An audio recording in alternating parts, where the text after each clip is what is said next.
Now we're going to start session 3. And we're going to be able to start working through our renewed covenant. And this is now when we're going to have some interesting mysteries of our Bible being unraveled, because I think our biggest problem that we face right now is the fact of where there's such dividedness is because of understanding our scriptures. Because of understanding the scriptures that we are reading, and if there is discrepancies, it changes everything. Remember, a word "if" can change everything in terms of, you must obey. If you obey, you obey. But if you put "if you obey," that "if" can change the entire sentence. So we are going to look and see if Yahushua really sat down and had a Passover meal with his disciples, or did he just have what we would understand as a Last Supper? Because we don't have this controversy amongst the Jewish people, because they just sit down, they have a Seder meal, and this is what they do. But now amongst the believers, we have this problem of where we are trying to do a Last Supper and make it into a Passover meal. And this has caused a lot of confusion.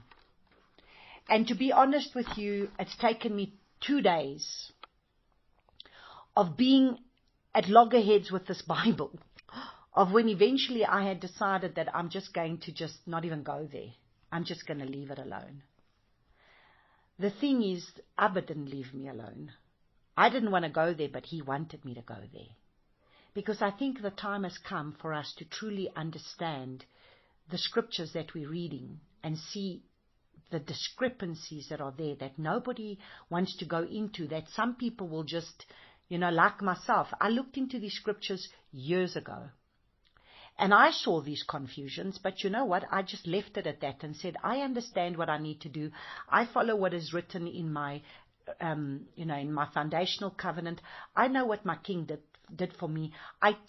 When I teach the fulfillment of the feasts, when I do the whole teaching, I've got a teaching on the whole feasts, which I'm just going to ask Elsie to be able to split it because it's attached to another teaching.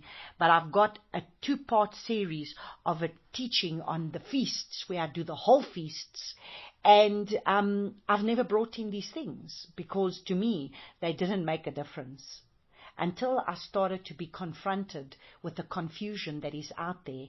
And then I started to understand that if I do not speak these things, this confusion is just going to continue. And with more people that are going to come onto keeping the ways of Yahuwah, we're going to have a problem.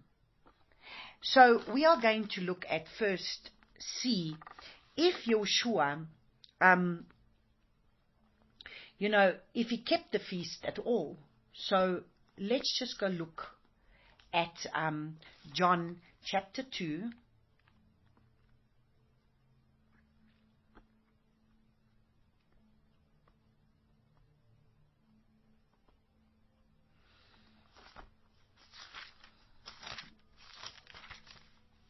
John chapter 2, from verses 13. And in John chapter 2, verses 13, it says, and the Pesach of the Yehudim was near. You see, look at what our Bible says. The Passover of the Jews. Do you see what our renewed covenant says? Did that ever say that in the foundational covenant? Did it ever say that it's the feasts of the Jews? Did it ever say that? Or did it say the appointed feasts of Yahuwah? So somehow, the people that have interpreted these scriptures, which would have been, if it was the Greek people interpreting the scriptures with the Greek understanding and the Greek mindset, these scriptures have not been interpreted correctly. And there's something being hidden here. And this is the thing that really worries me, is that there's something that is going on, that is an underlying thing that we really need to be able to expose. Because it's not the feast, the Pesach of the Yehudim. It's the Passover of Yahuwah was near. And Yahushua went up to Jerusalem.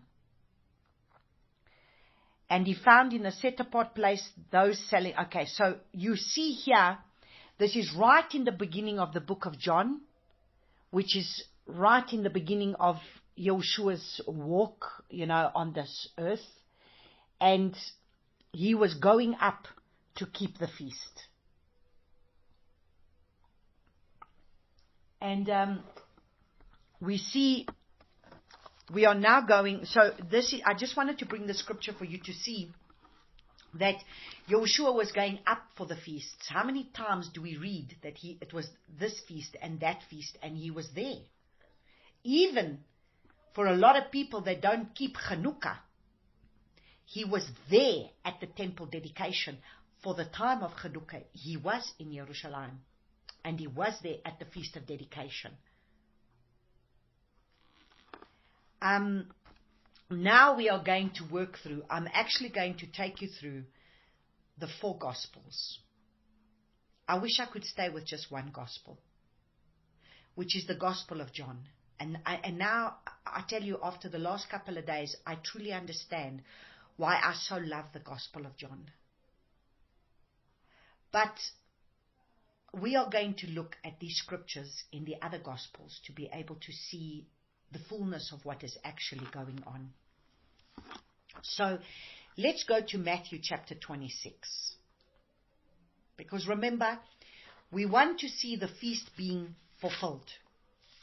And we want to see Yahushua fulfilling the feast.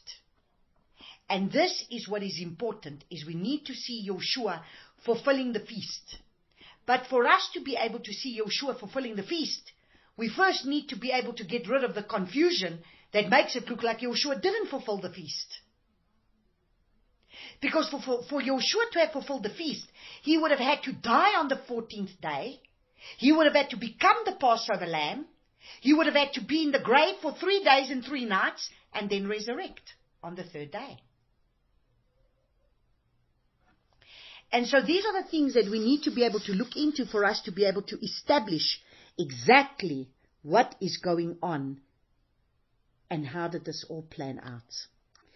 So we read in Matthew chapter 26 verse 2, and it says, "You know that after 2 days the Pesach takes place, and the son of Adam is to be delivered up to be impaled." So he's talking to his taught ones. Okay, let's start at verse 1. "And it came to be, when Yahushua ended all these words, he said to his taught ones, 'You know that after 2 days the Pesach takes place, and the son of Adam is to be delivered up to be impaled.' Then the chief priests and the scribes and the elders of the people came together at the court of the high priest, who was called Caiaphas, and plotted to seize Yahushua by trickery and kill him." But now listen to what they say. "But they said, 'Not at the festival, lest there be an uproar among the people.'" So understand, their plan was to kill him, not at the festival. So there's still 2 days to go before he's going to have the Passover, until the Passover takes place, which means when the lambs are going to have to be slaughtered. And then that night they would sit down, eat the Passover meal together with unleavened bread, and the Feast of Unleavened Bread would start. But they're saying, not at the festival. So, if it's not at the festival, it still needs to take place before it happens. So, let's look over here and see. "And when Yahushua was in Beth Anya,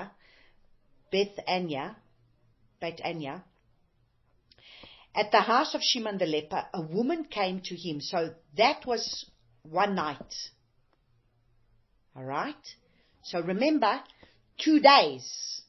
So that's what they say, this is the first day. Then it's the next day. It's going to have to be, this is a night. Then there's a whole day.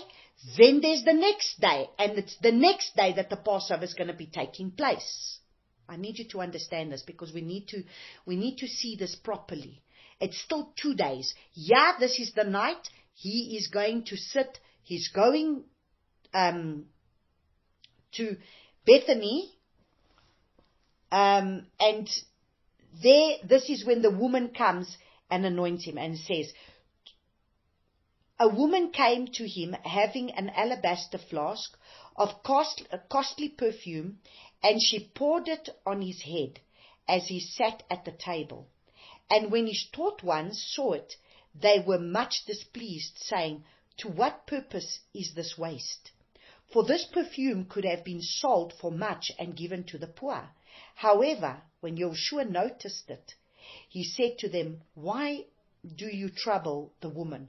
For she has done a good work towards me. For you always have the poor with you, but me you do not have always. For in pouring this perfume on my body, she did it for my burial. So this whole thing of the myrrh that she poured on him, or it was the spikenard that she poured on him, it was preparing him for the burial. Right. So now if we look and we see, now this is it's just told you 2 days. Now this would be the night. Now you need another day.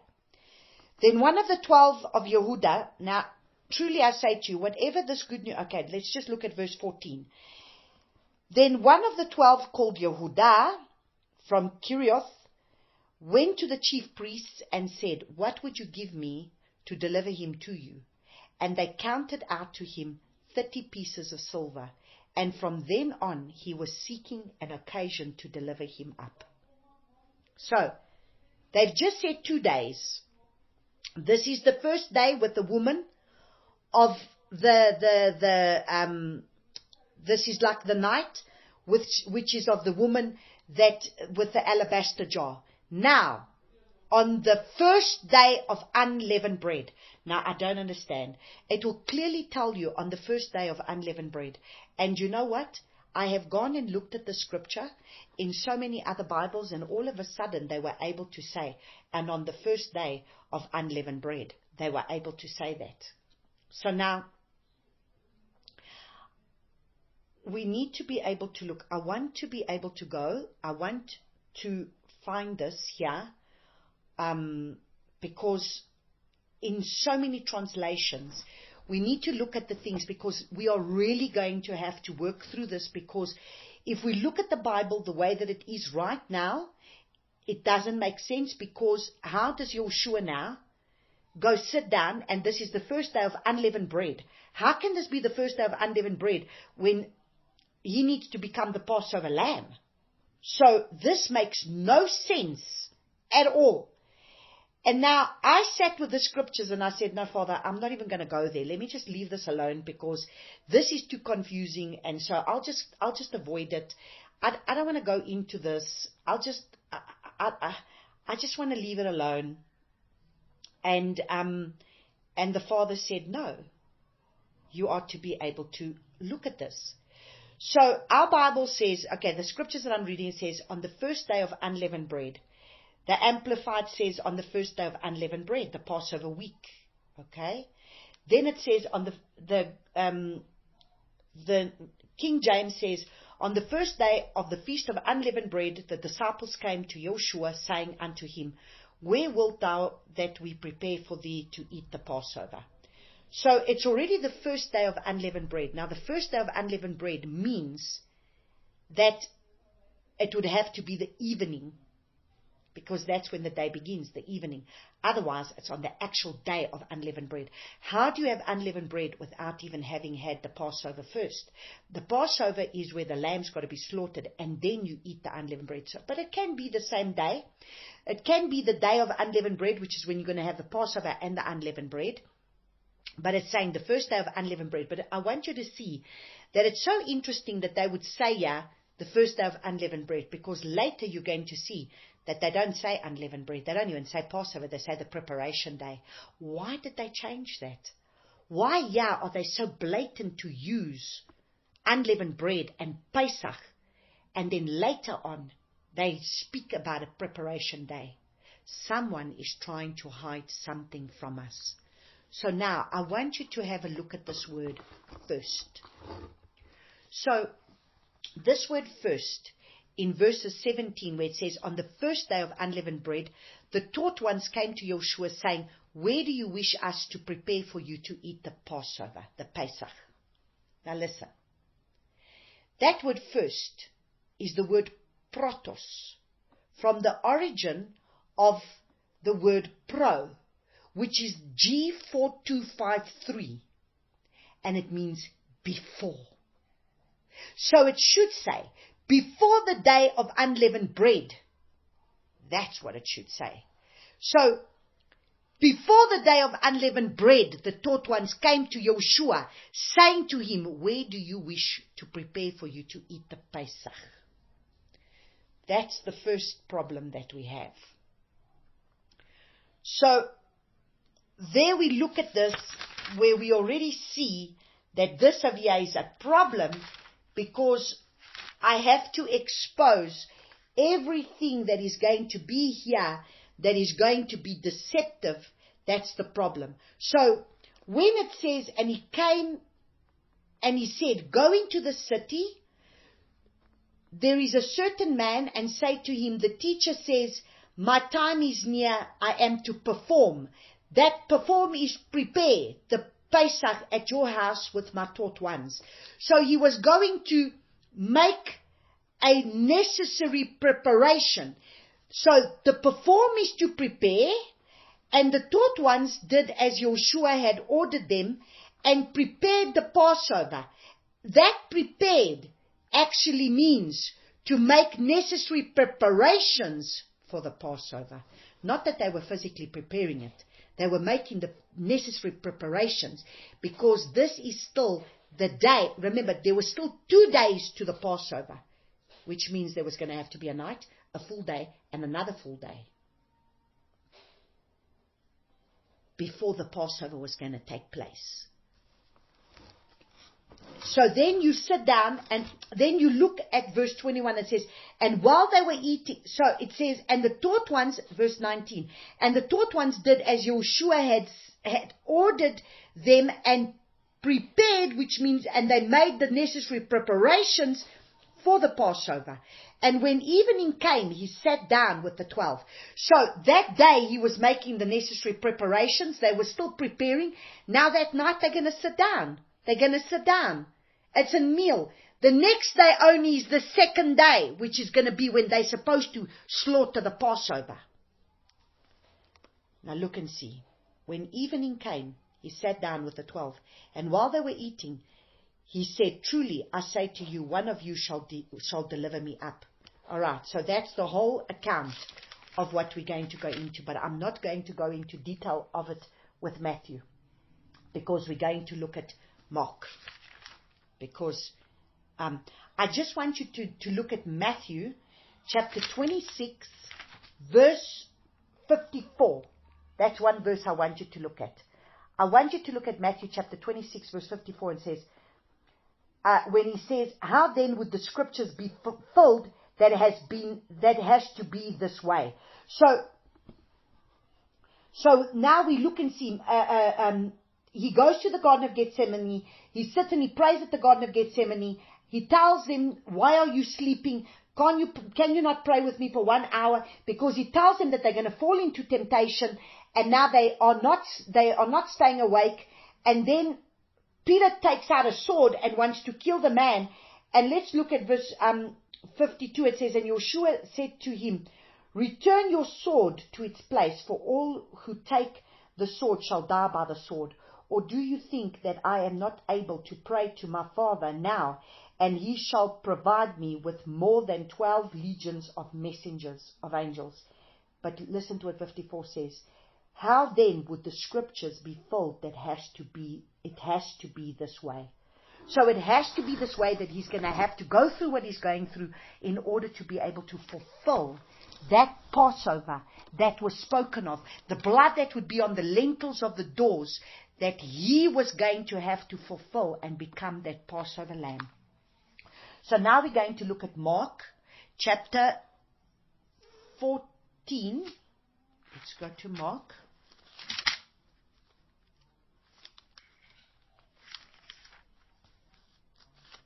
Mark chapter 14. I need you we need to work through these scriptures so that we can understand, did Yahushua really sit down and have a Passover meal with his disciples? Because if he sits down and has a Passover meal with his disciples, he could not have been the Passover lamb. Because there needs to be a Passover in order for him to become the Passover lamb, to be able to be crucified, so that he may be able to fulfill what it says, that on the 14th day he had to die. So how the heck is he going to have a Passover meal with his disciples? So Mark chapter 14, from verses 1 to 2, it says, let's read again the same thing that it says in Matthew. And the Pesach and the festival of Matzot. Now you see, they bring them together. And the Pesach and the festival of Matzot, which is the unleavened bread. Matzos being the unleavened bread. So the Pesach and the festival of unleavened bread, for you to understand, these festivals go together. You eat the Passover meal of the fact that the Passover is the slaughtering of the lamb. You eat the Passover meal, which will be the Passover feast of Passover, together with the feast of unleavened bread. They are one feast, was 2 days away. And the chief priests was 2 days. And the chief priests and the scribes were seeking how to make him through treachery, and to put him to death. And they said, not at the festival, lest there be an uproar of the people. So I ask you something. If Yahushua was having the festival of the Passover with them, and then the next day would have been the unleavened bread, they would have arrested him. How could they have arrested him when they were having the feast of unleavened bread then? They wouldn't be out having to try and go and condemn somebody. They would have been having their feast of unleavened bread. It's impossible. It's impossible. How could they have then gone and arrested a man at the time of their feast when they've just said that they would not do that? So there's a discrepancy in our Bibles that we need to understand. So now we look at, again, we look at verse 12. So we look at Mark chapter 14 verse 12, and it says, and on the first day of unleavened bread. Interesting. Again, it's talking about the first day of unleavened bread. When they were slaughtering the Pesach lamb, his taught one said to him. So now by this time, they're already slaughtering the Passover lambs, because now it's the Passover. They're slaughtering the lambs already. Amazing. How are they going to be slaughtering the lambs when Yahushua hasn't even been condemned yet? And the Sanhedrin have just said, we are not going to arrest him until such time as we can't do this at the feast. So what? Were they going to do it after the feast? No, they were going to do it before the feast. They wanted to condemn him before the feast. They wanted this to be over with. And we will prove that it was at the feast, that there was a feast of unleavened bread, and they arrested him before the feast. And we will prove it. So this cannot be correct. It can never be correct. Because it says on the first day of unleavened bread. Now we understand the scriptures that says on the 14th day you are to slaughter the lamb. That evening you are to eat the lamb together with the unleavened bread. So if Yahushua became the lamb that was slaughtered for us, and that he had to put the blood on the lintels of the door, that day of the 14th he had to die to fulfill the feast. Someone is trying to make my Messiah look like he didn't fulfill any feast. Or someone is bringing a confusion in my Bible. But could it just be the translations, the way the people who translated it didn't translate it correctly? Because there's a transliteration and there's translation. And you know, when you go look into the concordance numbers, you can put different words in there to say different things. If you change one word, it changes everything. So let's look and see. So where it says, on the first day of unleavened bread, first of all, let's go look at that word first. Again, we go back to, that's the word that means protos, which is G4413, from G4253, which is pra, which means before. So there we go. The word there is before. So, and before the day of unleavened bread, now let's look at when they were slaughtering the Pesach lamb. So imagine, now it's telling you it's before, that it's, so then you'll say, okay, but it was before the unleavened bread, they slaughtered the Passover lamb. No. That word, when, so it says, when they were slaughtering the Passover lamb, that word when is the word G3753, which is the word hote, which is at which. So let's read what it should say here. And before the unleavened bread, at which they were to slaughter the Pesach lamb. So it's before, when they were to slaughter the Pesach lamb. He could not, there's no ways that they could have already slaughtered the Passover lamb. Because the high priest has just said, they are not going to condemn him at the feast. They are not going to arrest him at the feast. So do you see the confusion? But if you just go and look at the words. So if you put at which they were slaughtering, not slaughtering, they were to slaughter the Passover lamb. The taught one said to him. So you see, if you change the wording of the concordance numbers of what that word actually means, you can use a different word. And if you use a different word, the sentence reads completely different. Do you see what I'm trying to say to you? If you use a different word than the word that they're using, because you can use more than one word, so they're very clever. They went and put the word first, but the word first comes from the actual original word, which is pro, which is before. You see? So why didn't they use that word? Something is not right here, because someone is trying to make me believe that my Messiah didn't die when he died. Because they want to be able to bring what? That the Passover was on, that he died on a Friday? Is that what they're trying to do? I don't know. But something's trying to be changed. Because, they talk about the festival of the Passover. They talk about the festival of unleavened bread. And then all of a sudden, when it comes to they're taking him off the stake, then they say the Sabbath. Because then we kept Easter on the Sabbath of a Friday. Funny, hey, how they know how the Sabbath is on a Friday then. That the Sabbath starts from a Friday, from sunset to sunset. And that's when they keep this whole Easter on a Friday. But we are going to see that all of this is not correct. So, the taught one said to him, where do you wish us to go and prepare for you to eat the Pesach? And then, again he says, and you shall show you a large room, furnished, ready prepared to make the necessary preparation, and prepared again to make the necessary preparation. So he was telling them on that day, go and find the place where we're going to have the necessary, where we need to know where we're going to keep the Passover meal. But he was never going to keep the Passover meal with them, because he was going to be arrested the night before the Passover meal was supposed to have taken place. So now we're going to look at Luke chapter. Okay, I just want to be able to go into Mark chapter 14, because in Mark chapter 14 there's something very interesting here, because I need you to understand, we're going to look into detail with this in Luke chapter 22, as we're really going to look deeper into this. But in Mark chapter 14, there was something that I went and did, a research that I went and did, because the problem that we're having here is, if this was a Passover meal now, for the people that are reading the complete Jewish Bible, you are totally reading a wrong translation. Why?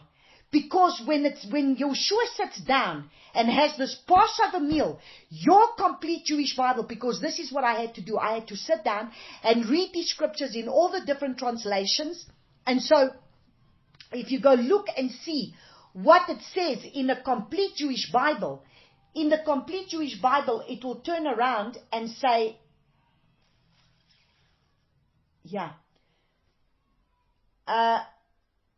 it already tells you, where do you want us to prepare your Seder? So when the complete Jewish Bible comes to Mark chapter 14, and when he sits down and has the meal with his, disciples, so I want to go there so that I can read to you, because I need to show you how these Bibles have totally gone and just brought the wrong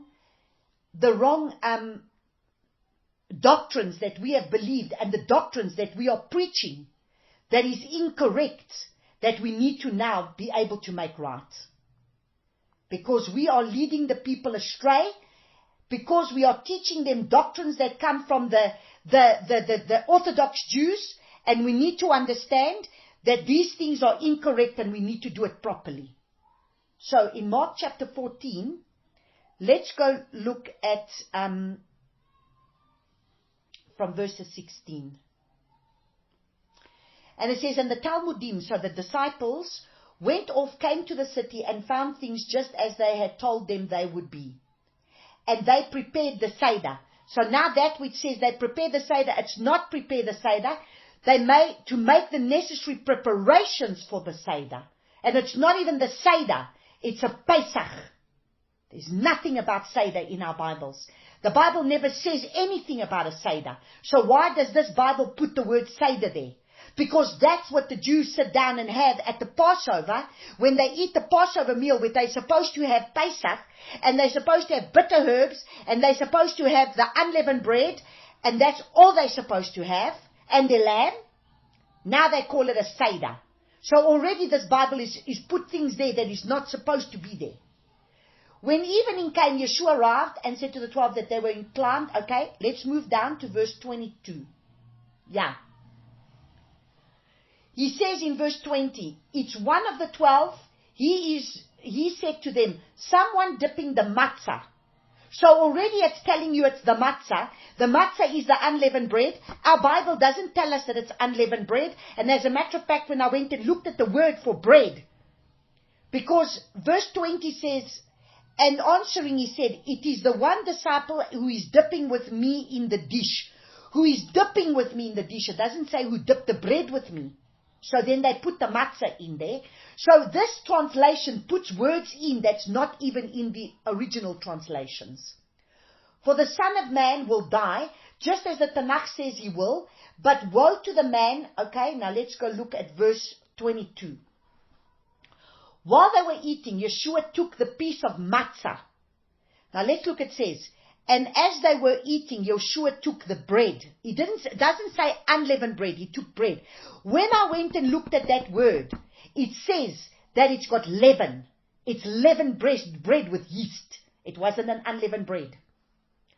Yeshua took a piece of matzah. That's where our confusion comes in. That makes us believe that this is a Passover meal, because they're eating bread that's unleavened bread at this time when Yeshua is eating with his disciples, which was never a Passover meal, because if it was a Passover meal, he couldn't become the Passover lamb.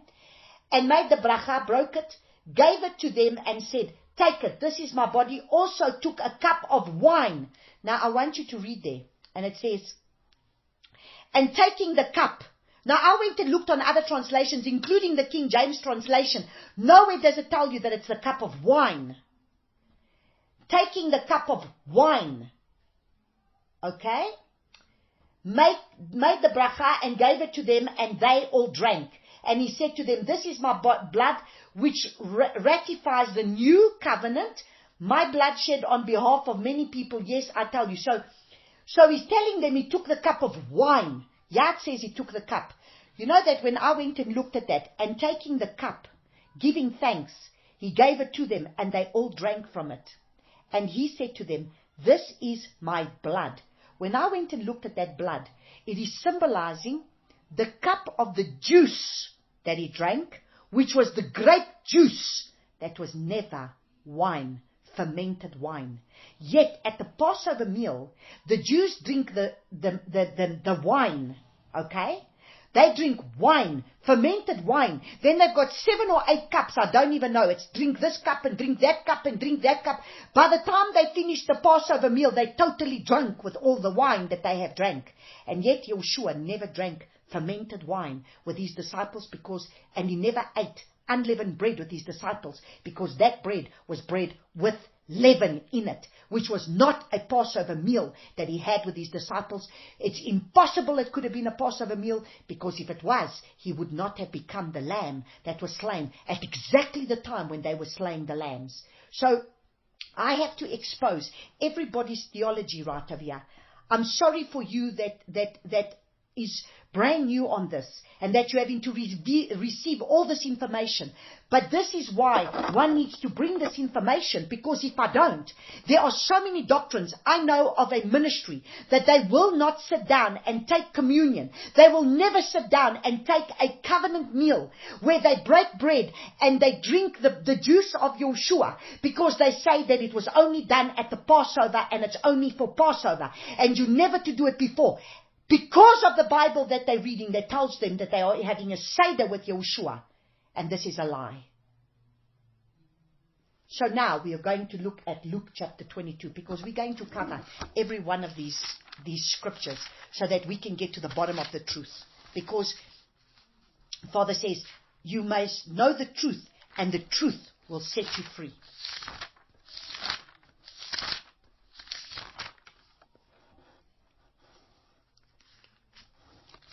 Luke chapter 22. Okay. Now we're really going to see here how scripture has been tampered with. Again, Luke chapter 22 from verse 1.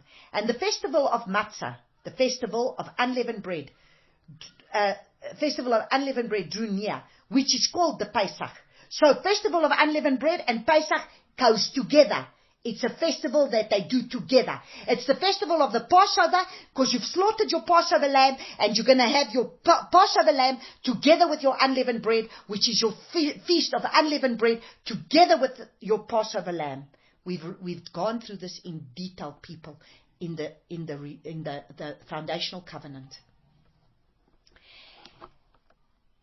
And the chief priests and the scribes were seeking how to kill him, for they feared the people. And Hasatan entered into Yehudah, who was called man of Kirioth, who was numbered among the 12. And he went and spoke with the chief priests and the captains, and he might deliver him up to them. And they were glad and agreed to give him silver. And he promised, and was seeking an occasion to deliver him up to them away from the crowd. Now, so once again, he goes and has the meeting with the Sanhedrin, with the Pharisees, and now for them to be able to now come and condemn Yahushua. And now listen to what it says. And the day of unleavened bread came, when the Pesach had to be slaughtered. Okay, so I went and looked at that word again. And the day of unleavened bread, listen to what this says. The word came is the word G2064, which is erkom hai, which means to come.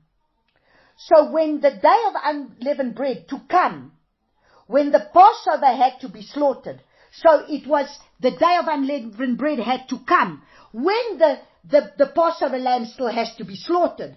So it hasn't happened as yet. Because if we look at this, it makes us believe that it's already happened. It hasn't happened. It's still to come. So, remember, in the other Gospels we said it's 2 days before, when all of a sudden this Judas Iscariot, goes and has a meeting with the Sanhedrin, tells the Sanhedrin, they are trying to see now how they're going to be able to apprehend him, and they say, not at the feast. They've said it in the 2 Gospels already that we've read. Not at the feast. Now, he sent Kepha, which is Peter, and Yochanan, John, saying, go and prepare the Passover for us to eat. Now, again, it's to make the preparations. Go and make the preparations for the Passover. So that day, they were going to go make the preparations. That was still going to be for the Passover that was still to come. The Passover wasn't then. There were still 2 days to go for the Passover. Where do you wish us to prepare? And he said to them, see, okay, so you go through all of that, the same thing that he says again. So, let's look at verse 15. And he said to them, with desire, I have desired to eat this Pesach with you before my suffering. Now, listen to what it really says. That word, this, is the word that's tutu, which is the word G5124. Another way of being able to say it is, and he said to them, with desire, I have desired to eat that Pesach with you before my suffering. Not this, that Pesach with you before my suffering. So I am desiring to eat that Pesach with you. So he's told them, go and make the preparations. I desire to eat that Pesach with you. And he says, for I say to you, I shall certainly not eat of it again. So this makes you seem like he's already eaten it, or he's going to eat it. Listen to what he says. Eat again, actually, is the word that eat again, in other translations say thereof. So it says, so let's read what it says. And I say to you, I shall certainly not eat thereof until it is fulfilled in the reign of heaven. So I will not eat thereof, is what the King James says. This one says it again, trying to make us believe that this Passover is taking place and we need to sit down and have this Passover because he's going to have the Passover meal with his disciples. No. So let's read exactly what the scriptures say over here. And he said to them, with desire, I have desired to eat that Passover with you before my suffering. For I say to you, I shall certainly not eat thereof until it is filled in the reign of Yahushua. So I'm not going to eat it until it's been fulfilled. So until it's fulfilled, I'm not going to eat it. He wasn't going to eat that Passover because it was going to have to be fulfilled. And the only time I'm going to eat it is it's going to be fulfilled in the reign of the heaven. So when the new kingdom comes, when the reign takes place, the kingdom reign, only then I'm going to eat of it again, because I'm not going to eat of it now. I'm not going to eat thereof. And I'm not going to eat of that Pesach. I'm not going to eat of that Passover. I'm not going to eat of that Pesach. It's not going to happen. He would not eat of it because he had to fulfill it in the reign of Yahushua. He was going to fulfill it by dying that very night, that they were going to sit down and eat a meal. So let's listen. And taking the cup, giving thanks, he said, take this and divide it among yourselves. For I say to you, I shall certainly not drink of the fruit of the vine until the reign of Yahushua comes. Because he was going to see the fruit of the vine. The fruit of the vine is what he was having, not wine. He was having the grape juice is what he actually sat down and had. Because this that he's saying to you, he's bringing you the new covenant. He's bringing you the renewed covenant. And taking the bread, giving thanks, he broke it and gave it to them, saying, this is my body, which is given to you. Do this in remembrance of me. So this is a supper that he's having. He's breaking the bread. Nowhere here does it tell you it's unleavened bread. If it was the Passover, he would have been eating unleavened bread. Taking bread, not taking unleavened bread. You heard in all the other scriptures, it had to be unleavened bread. Here it doesn't say unleavened bread. It's again, I've gone and looked up the word. It's the bread with yeast. Giving thanks, he broke it and gave it to them, saying, "This is my body, which is given for you. Do this in remembrance of me." Likewise, the cup also, after supper, saying, "This cup is the renewed covenant in my blood, which is shed for you." Which is, that shed, again, that shed is not the shed that which is going to be shed for you, which is going to be given for you. Shed, it's poured out, which is going to be poured out. That my blood, which is poured out for you, which is poured forth for you. So, this is exactly what was going to happen. So he's sitting having a meal with his disciples. And as he's sitting down and he's having the meal with his disciples, he said, "This is the renewed covenant." Because remember, in Jeremiah 31, he says he's going to make a renewed covenant. And this is the renewed covenant that he's going to make. He's going to make a new covenant with us. He's going to write all these laws upon our hearts. And the one that is the most powerful scripture of all is when we get to the place of understanding of John chapter, when we get to John, at this very supper is when he gives us all the chapters, and you're going to go, and I would suggest that we sit down and read them in this time, before the Passover, that we understand the scriptures of what Yahushua was sharing with his disciples that has to do with the renewed covenant. Because, he just says, "I'm going to make a renewed covenant with you." But when he sits down with his disciples at the supper that he has in John, which is speaking nothing about a Passover, he goes into detail and he gives them all the instructions of the renewed covenant that he's going to make, which is so powerful. And listen to what he says of here. And then he says in verse 26, "But now with you, but not so with you, but let him who is great." Okay. Let's look at verse 28. "But you are those who have remained with me in my trials." So he's going to remain with them in his trials because he's going to come into trial. "And I covenant for you as my Father covenanted for me a reign, to eat and drink at my table in my reign, and to sit on thrones judging the 12 tribes of Israel." So, if you continue to read all the scriptures, this is the covenant that he's going to make, that he's going to want us to be able to reign and rule with him in his kingdom. And he's going to come and fulfill all these scriptures. And that's why he's saying over here, he's saying, "I desire to eat that Pesach," not this, that Pesach with you. And then he turns around and says, "It again," that it again is thereof. "I shall not, and certainly not eat thereof until it is filled in the reign of Yahushua." So I'm not going to eat thereof. I'm not even going to eat no Passover. Because straight after he has this meal, let's see what happens. Straight he sits down and he has the meal, and let's see what happens.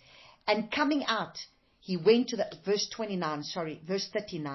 So he's sitting down, he's having the meal. This is Luke 22. He's having the meal with his disciples. Verse 39. I suggest that you do like I've had to do over the last couple of days, and I've had to read every single one of these accounts in the 4 Gospels. We've got the time available. We're not doing anything right now. Let's go read through it, and then we will understand what the Father is saying. But make notes in your Bible, like I've made notes, that I've taken this word "this," and I've put that it's "that," and I've taken this word "it" again, and I've put "thereof" in verses 15 and in verses 16 of Luke chapter 22. Go and look at those things. And I've written in my Bible so that it says it properly.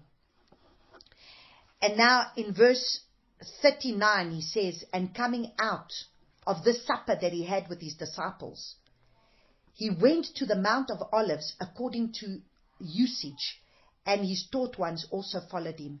And coming to the place, he said to them, 'Pray that you do not enter into trial.'" So you see, they were to pray with him, that they were not going to enter into the temptation that was going to come their way, because they were going to be trialed. And then he says again in verse 46, and he said to them, why do you sleep? Rise and pray, lest you enter into trial. So you see, we need to be awake so that we don't enter into trial. So now we look at Luke chapter 23 in verses 4, and it says, and Pilate said to the priests and the crowd, I find no guilt on this man. Now understand, the lamb must be a spotless lamb. It must be an unblemished lamb. There must be no spot on the lamb. And the lamb is inspected. On the 14th day, the lamb was to be inspected to see that there was no spot on it. And then the lamb would have been slaughtered. And now look at verse 13. And Pilate, having called together the chief priests and the rulers and the people, said to them, you brought this man to me as one who turns away the people. And look, I have examined him in your presence and have found no guilt in this man regarding the charges which you made against him. And neither did Herodias. So remember, he was sent to Herodias as well. Or Herodias was also had to inspect. For I sent you back to him, and look, he has done none at all deserving death. Having disciplined him, then I shall release him. For he had to release one to them at the festival. So, there had to be a man that had to be released at their festival. So how could Yahushua, that after, let's look and see, let's go back. Let's go back to Luke 22. So, in Luke 22, from verse 47, and while he was still speaking, see a crowd. Luke 22, verse 47. It says, and while he was still speaking, see a crowd. And he was called Yehudah. One of the 12 was going before them and came to Yahushua to kiss him. And Yahushua said, Yehudah, do you deliver up the son of Adam with a kiss? Now understand, who were the people? Of which tribe were they, the ones of the Sanhedrin that gave up Yahushua? The tribe of Yehudah. The tribe of Yehudah is the very tribe of the Jews that were the one that condemned him at the end of the day. It's the tribe of Yehudah that still today does not accept Yahushua as their Mashiach. The tribe of Yehudah, because it was Yehudah that sold him out. So that's why it's going to take the prodigal son, which is the tribe of Israel, that is going to have to open the eyes of the older brother of Yehudah to be able to see their Messiah. So, it clearly tells you in Luke 23 verses 27 that says, verses 17 that says, for he had to release one to them at the festival. So if he was having a Passover meal with his disciples, how were they going to release a man at the festival? The festival was still going to take place. And this was the night before, when he gets arrested. He gets arrested on the night of the 14th. When it's the first day of the 14th, starts at that night, he gets arrested. So it's the 14th day in the evening as the sun sets. Now the 14th day has begun. He gets arrested. And now he goes throughout that whole night being interrogated, being scourged, being put in prison. So now we're going to look at John chapter 13. Because John puts everything in perspective for us. Praise the Father for the book of John. Praise the Father for John, because John is going to put everything in perspective for us. John is going to take us to be able to understand. Before I go to John, let's go to Luke 23. Let's just go to Luke 23 again, so that I can show you. So after this, Yahushua gets arrested. Yahushua gets tried. They release Barabbas, because they say release Barabbas, because they were to release one man. Remember, there's the two. There were the two, and they had to release one. And he says, at the festival, we release one. So they said, release Barabbas. And they released Barabbas. And that's the 2 goats. And there's a goat that needs to be released, which is Azazel, that gets released into the wilderness. And this is exactly what we see happening here, is that we see that now all of a sudden there is Barabbas that's going to be released. But I want you to see, when we get to here, sorry, let me just get there. When we see in Luke chapter 23 at verse 54, by this time Yahushua has already, he's hanging at the stake. He's hung at the stake. He's died, and it says, and it was preparation day, and the Sabbath was approaching. So all it says is that, and it was preparation day. So now it doesn't tell you it was the Feast of Unleavened Bread. It was the Feast of Passover. Funny how they said it before. Funny how they told you that it was the Feast of Matzos. It was the Feast of Unleavened Bread. But yeah, it says it was the preparation day and the Sabbath was approaching. Because just before, let's see. And see a man, let's look at verse 50, and see a man named Joseph, a council member, a good and righteous man. He was not agreeing with their counsel and deed, from Ramathaim, a city of Yehudim, who himself was also waiting for the reign of Elua. He, going to Pilate, asked for the body of Yahushua. And taking it down, he wrapped it in linen and laid it in a tomb hewn out of the rock where no one was yet laid. Now look what it says. And it was preparation day, and the Sabbath was approaching. Because you see, this Sabbath that it says, and the Sabbath was approaching, this would have been the Friday that they want you to be able to keep, a Friday, Easter Friday. That's why they put their preparation day. That's why they didn't put their Feast of Unleavened Bread or Feast of Passover. But because there's a Sabbath. Which Sabbath?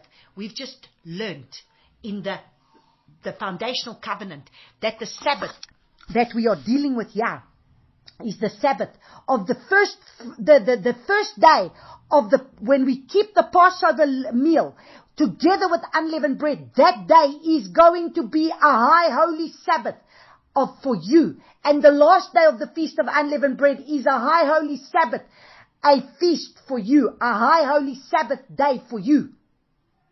So now all of a sudden, it tells you it's a Sabbath that was approaching, and it tells you preparation day. So when I went and looked at the preparation day, it means it's a feast day. The feast of the Jews. A feast day of the Jews. But yet they were too quick to put it in the other scripture that it was unleavened bread feast. But yet they will not say it in this one. Why? Why? Because they want him to have died on a Friday. Because he will have to resurrect on a Sunday. So, let's go look now at John, because praise the Father for John, because John is the book. That's why, John was the disciple that the Father took and showed the whole of the book of Revelation. John was the disciple that was the closest to Yahushua. John was the disciple that had his head on Yahushua's lap when at the Last Supper, when he sat down at the supper that he had. And now let's see. From chapter 13, from verse 1, we are going to read the account.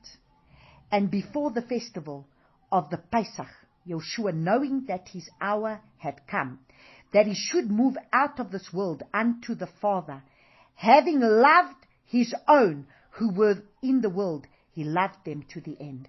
And supper taking place. So, that's telling you, before the festival of Pesach, knowing that his hour has come, so before he's going to have the Pesach, knowing that his hour has come, he is going to have a supper with his disciples. And he knows that his hour has come because this is before the Passover. Before the Passover, you're going to have the lambs that are going to have to be slaughtered.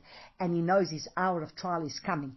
And now, supper taking place. So this is the evening of what? This is the evening of the day before, which is going to be the 13th. This is now when on our calendar is going to be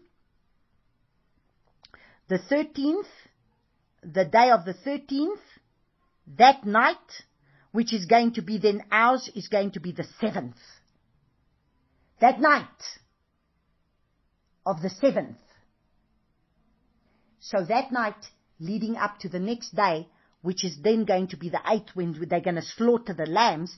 They only slaughter the lambs on the 8th. So the evening, remember, between the evenings, because it was from the evening of the 7th to the evening of the 8th that the lambs had to be slaughtered in order to have the Passover lamb. So he's sitting on that day of the evening, between the evenings, on that evening he's sitting down and he's having a supper with his disciples. The supper taking place, the devil having already put into the heart of Yehuda, because remember, already the day before, he's already gone to be able to put in the heart of Yehuda to go and speak with the Sanhedrin, the son of Shimeon to deliver him up. And Yahushua, knowing that the Father had given all into his hands, and that he had come from Elua and was going to Elua, rose from supper and laid aside his garments, and having taken a towel, he girded himself. Now, nowhere here is it talking about a Pesach meal or a Pesach supper. It's talking about the supper that they had. And he put water into a basin and began to wash his disciples' feet. And then he starts to speak to them. And this is the most beautiful, this is at his supper. He's sitting down and he starts to say to them, truly, truly, in verses 16 from chapter 13, truly, truly, I say to you, a servant is not greater than his master, nor is an emissary greater than he who sent him. If you know these teachings, blessed are you if you do them. I do not speak concerning all of you. I know whom I have chosen, but that the scripture might be fulfilled. He who eats bread with me has lifted up his heel against me. So there you go. This is the same supper that's spoken of in the other three Gospels, so that we can understand that this is Judas, that Yehuda, that's going to turn against him at this very place where he dips his hand and says, the one who dips the bread in this with me is the one who's going to betray me. And we've read this in the other three Gospels. So just in case someone wants to say to me, this is not the same supper. It's the exact same supper. Now I say to you, before it takes place, that when it does take place, you shall believe that I am. Truly, truly, I say to you, he who receives whomever I send receives me, and he who receives me receives him who sent me. When Yahushua had said this, he was troubled in spirit and witnessed and said, truly, truly, I say to you, one of you shall deliver me up. The taught ones looked at one another, doubting of whom he spoke, and one of his taught ones, whom Yahushua loved, was reclining on the bosom of Yahushua. Shimon Kepha then mentioned to him to ask who it was of whom he spoke. So he says to him, ask him, who is it? And leaning back on the breast of Yahushua, he said to him, Master, who is it? Yahushua answered, it is he whom I shall give a piece of bread when I have dipped it. And having dipped the bread, he gave it to Yehuda of Kirioth, son of Shimon. And after the piece of the bread, Satan entered into him. Yahushua therefore said to him, what do you do? What you do quickly. But no one at the table knew why he said this to him. For some were supposing, because Yehuda had the bag, that Yahushua was saying to him, buy what we need for the festival, or that he should give somewhat to the poor. So go and buy what you need for the festival, because we're still going to have the festival of Passover. So this is not the Passover meal, because if it was the Passover meal, he wouldn't be saying to him, go and do what you do for the festival. They're thinking that he's going to go, he's got the bag, he needs to go do what he needs to do because he's going to go get the preparations for the festival. Do you understand? We need to understand what is being written in the scriptures so that we understand the deception in our scriptures. Yahushua answered and he said, whom? Okay, so having received the piece of bread, he then went out straight away, and it was night. See, it then was that night. When therefore he went out, Yahushua said, so he didn't even have this Passover that was even happening. That only now it was night, because now he's sitting down with them. Now it's late, it's at night. When therefore he went out, Yahushua, now the son of Adam, has been esteemed, and Yahuwah has been esteemed in him. If Yahuwah has been esteemed in him, Yahuwah shall also esteem him in himself, and straightway esteem him. Little children, yet a little while I am with you. You shall seek me, and as I said to the Yehudim, where I am going, you are unable to come. I now also say to you, a renewed command I give you, that you love one another as I have loved you, and that you also love one another. By this shall all know that you are my taught ones, if you have love for one another. Shimon Kepha said to him, Master, where are you going? Yahushua answered him, where I am going, you are unable to follow me now, but afterwards you shall follow me. Kepha said to him, Master, why am I unable to follow you now? I shall lay down my life for you. Yahushua answered to him, shall you lay down your life for me? Truly, truly, I say to you, the cock shall not crow until you have denied me 3 times. So you see, if this was a Passover meal, and we know that the lambs had to be slaughtered, the lambs were only slaughtered the following day. So how the heck was this a Passover meal? This was the Last Supper. This was the Last Supper that Yahushua sat down and had with his disciples. And you know what's so powerful? If you understand the account of the other 3 Gospels, and how Yahushua was making a renewed covenant with them, and how he sat down and he said, as you break this bread and drink this cup, you do it in remembrance of me. And now when you go to John chapter 13, and you see what he's done, then he goes. Now you read John chapter 13 is when he's having the supper. Then you read John chapter 14. You read John chapter 15. You read John chapter 16. You read John chapter 17. Then you understand all of these scriptures. Yahushua is sitting with his disciples, sharing with them the kingdom to come and what he's saying about the renewed covenant. What is this renewed covenant going to be about? And there he's sharing all of this in intimacy with them. John chapter 14, so powerful. John chapter 15, I am the vine, you are the branches. Whoever drinks, John chapter 17, when he said, John chapter 15, let's just quickly go there because it's just coming to me. I am the vine and my Father is the gardener. Every branch in me that bears no fruit, he takes away. And every branch that bears fruit, he prunes so that he bears more fruit. So as he starts telling him all these things, John chapter 14, when he turns out and he says, if you love me, you shall guard my commands. He who possesses my commands and guards them, then you will understand what was the renewed covenant that he was speaking of when he was breaking the bread in Matthew chapter 26, when he's doing it in Mark chapter 14, when he's doing it in Luke chapter 22. Everything of what he's doing is what he's unfolding of the renewed covenant that he's doing with him. That he's saying, I am going to become that one that is going to be slave, so that I can become the fullness of the Torah that you've been keeping up until now. And every time you're going to do this, every time you're going to break bread, every time you're going to drink this wine, you're going to remember, I am going to come and write this Torah on the tablets of your hearts. Because he was going to tell them, in John chapter 16, he's going to tell them that he's going to send another.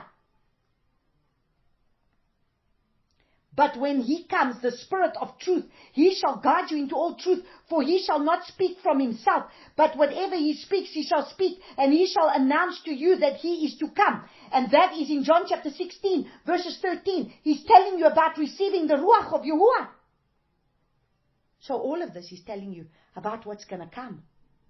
And then he goes in John chapter 17. Now he stands. Now he prays to his Father, and he says, Father, esteem your Son. And this is the everlasting life, that you should know Yahushua, that you should know Yahuwah, that you should know Yahushua and the one whom you have sent. And he says, I want you to be one as we are one. I have come to reveal your name. The whole of John chapter 17, all of these scriptures are being spoken at that Last Supper. When he's sitting with his disciples, not having a Passover meal, having the Last Supper with them, explaining to them the covenant that he's about to fulfill. And then, in John chapter 18, he says, having said these words, Yahushua went out with his taught ones beyond the Kidron torrent beyond the Kidron Valley, where there was a garden into which he and his taught ones once entered. And Yehuda, who delivered him up, also knew that place, because Yahushua often met there with his taught ones. He even met there in Matthew chapter 24. When you go through the whole of Matthew chapter 24, that's where he preached. The whole of Matthew chapter 24 was sitting on the Mount of Olives. And this is the Mount of Olives. When you go through the Kidron Valley, you come out there by the Mount of Olives. And this is where he's going. And Yehuda then, having received the company of soldiers and officers from the chief priests and the Pharisees, came there with their lanterns and torches and weapons. And Yahushua then, knowing all that would come upon him, went forward and said to them, "Woe, whom do you seek?" And they answered him, "Yahushua of Nazareth." Yahushua said to them, "I am." And Yehuda, who delivered him up, was also standing with them. He didn't say, "I am he." He said, "I am," because I am the Father, and the Father is in me. I am. And so now we look and see how he gets handed over. Okay? Now you guys will go read the whole account for yourselves, how he gets handed over, how he's tested, how he's tried, how Kepha is tested and tried. 3 times he's tested and tried. And he told him this before it happened. He told him this at the supper. So if that was the Passover meal, how the heck is he going to tell him that? It's still going to happen. So let's look and see. Now we're going to read from John chapter 18 from verses 35, so that we can be able to understand from verses 35 to 40. And it says, "And Pilate answered, am I a Yehudi?" So let's just read from 34. Yahushua answered him, "Do you say this from yourself, or did others talk to you about me?" Pilate answered, am I a Yehudi? Your own nation and the chief priests have delivered you to me. What did you do? Yahushua answered, my reign is not of this world. If my reign were of this world, my servants would fight, so that I should not be delivered to the Yehudim. But now my reign is not from here. Then Pilate said to him, you are a sovereign then? Yahushua answered, you say it. So he says, are you a king? You say it. Because I am a sovereign. For this I was born, and for this I have come into the world, that I should bear witness to the truth. Everyone is of the truth hears my voice. Everyone who is of the truth hears my voice. My sheep will hear my voice, and the voice of a stranger they shall not follow. They shall not follow the lies of what has been taught, but they will follow the truth. And he's saying, for this I was born. He was born to die as the lamb that was slain, to fulfill the feast of Passover, to become the first fruits for us, to fulfill the feast of first fruits, to be able to become the unleavened bread, to fulfill the feast of unleavened bread. All of that he died to fulfill. He died to fulfill the feasts. That's why he's saying, for this I was born, and for this I have come into the world, that I should bear witness to the truth. Everyone who is of the truth hears my voice. Pilate said to him, what is truth? And when he had said this, he went out again to the Yehudim and said to them, I find no guilt in him. There you go. The lamb needs to be made spotless. The lamb needs to be declared, I find no spot in this lamb.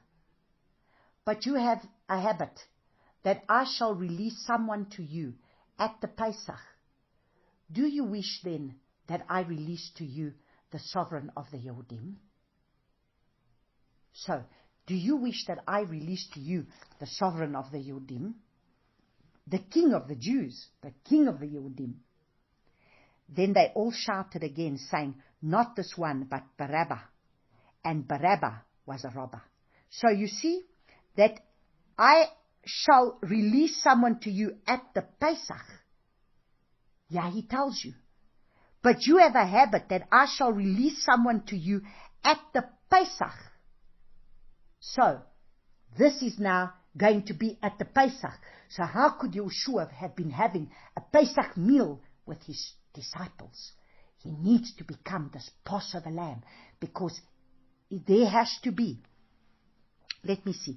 Leviticus chapter 16 there's something about there being, there's a release that gets done that talks about, and I don't know if this is what it's in terms of, but they had that they would want someone to be released at their Pesach.